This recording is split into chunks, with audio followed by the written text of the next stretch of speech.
Nasa DPWS ang lumalapit sa amin para humingi at kumuha ng bahagi niya sa halaga ng proyekto. Ang hinihingi nilang porsyento ay hindi bababa sa 10% at umaabot pa sa 25% na naging kondisyon upang hindi maipit ang implementasyon ng kontrata.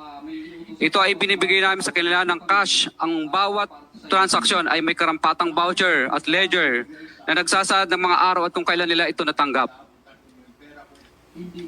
Ilan sa kanila ay sina Terence Calatrava, former Undersecretary of Office of the Presidential Assistant of the Visayas of the Philippines, Kong Roman Romulo of Pasig City, Kong Jojo Ang of Usbag Ilonggo Party List, Congressman Patrick Michael Vargas of Quezon City, Kong Juan Carlos Arjo Aitaide of Quezon City, Nicanor Nicky Briones of AGA Party List, Congressman Marcelino Marcy Teodoro of Marikina, Congressman Florida Robes of San Jose del Monte, Bulacan, Congressman Leandro Jesus Madroño of Romblon, Congressman Benjamin Benji Agarao Jr., Congressman Florencio Gabriel Bem Noel of Anwaray Party List, Kong Leo de Ode Tariela of Occidental Mindoro, Congressman Reynan Arrogancia of Quezon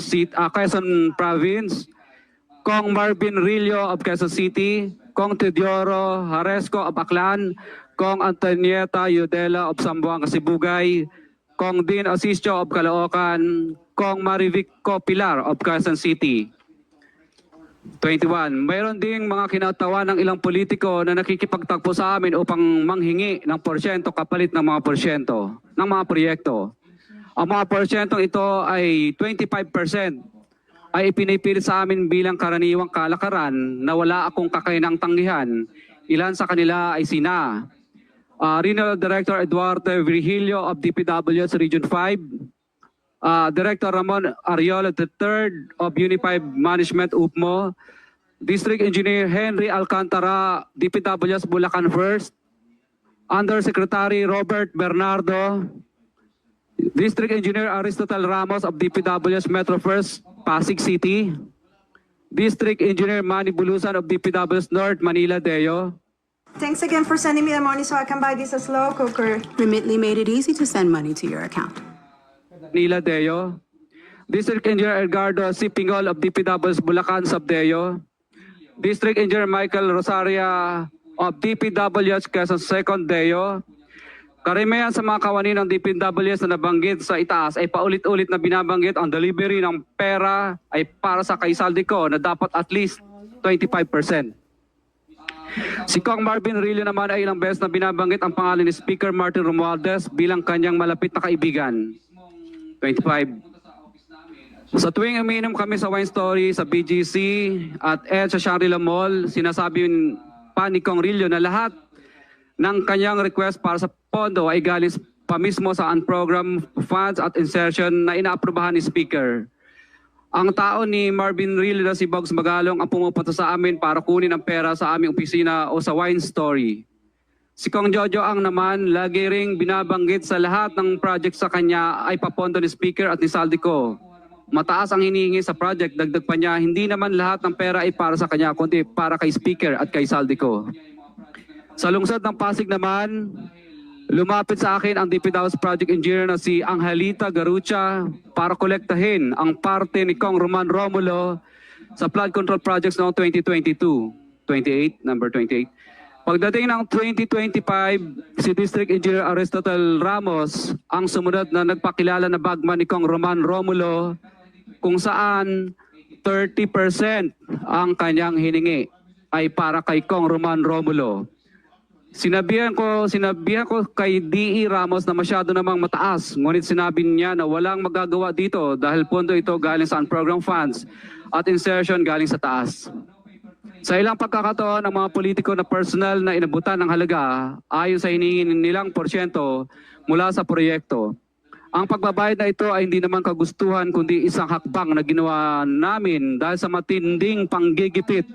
Ilan sa kanila ay sina Kong Antonieta Yudela kasama ang kanyang asawa, Kong Marvin Rillo of Quezon City, Kong Nikki Briones of AGA Party List, Arturo N. Ataide, ama ni Kong Arjo Ataide, Kong Florencio Gabriel Bem Noel of Anwaray Party List, Kong Eliandro Jesus Madroña of Romblon, Kong Benjamin Benji Agarao Jr. Bagamat naging matinding pagsubok ang kabawasan ng pondo na nakalaan sa proyekto, pilit at matapat naming sinusunod ang bawat espesipikasyon na nakasaad sa Program of Works na nakasaad sa proyekto ng DPWH. Nakakasiguro kami na nagawa namin ng maayos at matapat ang bahagi o phase ng proyekto na na-award sa amin. Sa katunayan, hindi kami mababayaran ng DPWH kung hindi ito dumaan at pumasa sa maraming material testing na naaayon sa design ng DPWH. Ina-assess at ini-inspect ng DPWH ang bawat proyekto base sa natapos na parte o accomplishment. Napilitan kami na i-absorb ang kabawasan na ito na nagdudulot ng maliit na kita o pagkalugi sa ilang projects. Para makabawi, dinadamihan na lang namin ang partisipasyon sa mga projects. Taliwas sa mga lumalabas na may mga impormasyon sa publiko, hindi kailanman kami gumawa ng ghost projects. At masugid kami nag-i-inspect sa lahat ng aming mga natapos na projects. Handa po kaming tumistigo ng walang pilit at kusang loob bilang state witness at sabihin ang lahat ng nangyayaring katiwalaan ng Kamara, DPWH at iba pang mga kawani ng gobyerno upang gawin ang tama. Kami ay lubos na humihingi ng tulong sa Senate Blue Ribbon Committee na pinamumunuan ng buting Chairman Senator Dante Marcoleta at kay President Bongbong Marcos para sa proteksyon at seguridad ng aming pamilya.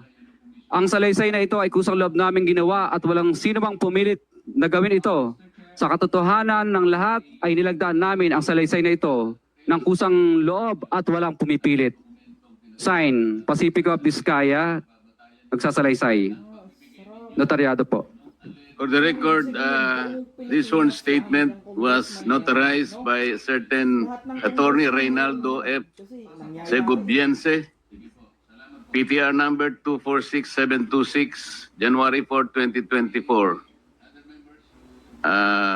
Hanggang ang MCLE ay 2025. This was notarized on September 6, 2025. Mr. Chair. Mr. Pacifico Discaya and Cesaria Rowena Discaya, meron pong pirma sa inyong respective na pangalan. Ito po ba'y pirma ninyo? For the record lang. Yes po, Chair. Thank you. Mr. Chair, can we ask a copy?